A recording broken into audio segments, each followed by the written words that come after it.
Minister of Public Infrastructure David Patterson said the government's vision is to ensure the provision of stable, affordable and reliable energy to all Guyanese within an economically, environmentally and socially sustainable framework. Stacey Carmichael has more. While Guyana is currently highly dependent on petroleum fuel imports to meet energy demands, we're also cognizant that we possess the vast natural resources base that can provide the country with significant options for the development of renewable energy sources.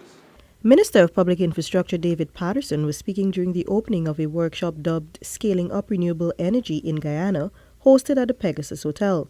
Through frameworks such as the National Energy Policy, the Green State Development Strategy, and supporting fiscal mechanisms, Minister Patterson said the government will be able to scale up its natural resources to meet the country's energy demands.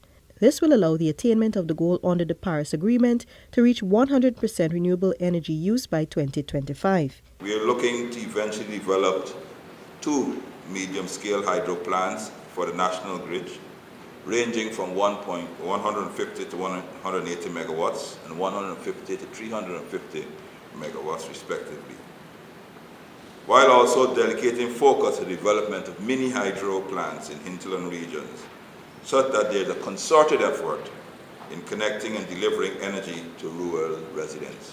In addition, the minister said varying scales of solar farms will be commissioned across the country, starting with a solar farm at Maburuma. A feasibility study is presently ongoing for the development of wind farms and bagasse and fuel cogeneration to augment Guyana's power generation capacity. The Global Green Growth Institute is collaborating with the government in its scaling up efforts and is facilitating the 2-day workshop. For InfoHub, Stacey Carmichael.